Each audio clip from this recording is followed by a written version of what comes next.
Is it a sin to have a business that flourishes? Yes or no? It's not a sin to have a business that flourishes.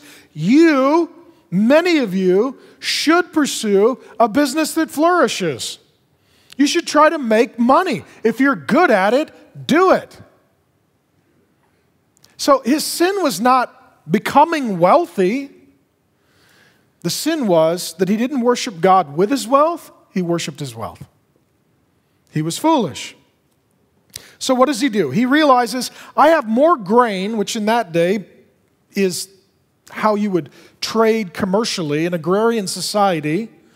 And he's got a barn to put it in, but he doesn't even have room in his barn. Right? It's overflowing. He has way more than he needs, right? He's got his bills paid. He's got his retirement account knocked out. He's got his life insurance covered. He's got all of his requirements for faithful stewardship covered. And beyond that, he's got a ton of loot. He's doing fine. And what he does is he decides, I'm going to build more barns to hold more grain and more goods, meaning all my money and all my possessions.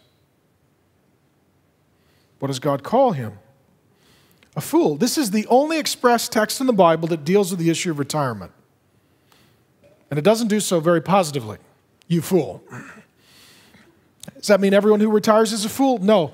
But the driving motivation of retirement leads to a lot of trouble, and it led to a lot of trouble in the last decade in this nation, where people are getting into high-risk loans and homes and flipping and trying to get rich and trying to retire. And the whole goal is, I don't want to work for the rest of my life. If you do that, you'll fall into all kinds of trouble. It's a trap.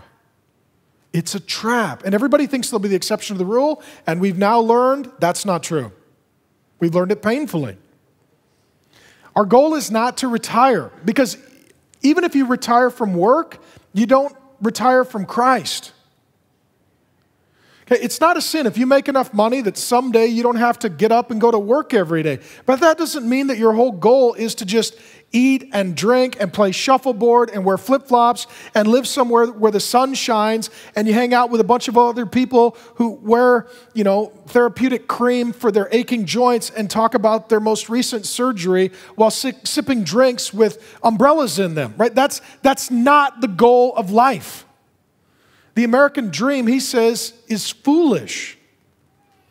And this is this perennial crisis we're having in the church where Christians just want to retire and go to somewhere sunny. They don't want to invest in their kids, their grandkids, their church. They don't want to lead a community group. They don't want to teach or train anyone in anything. The whole point is, I just want to sit around and pretend like I'm in heaven already, find an idyllic, perfect place where the sun always shines, and pay somebody to rub my back. And Jesus says, that's a dumb idea.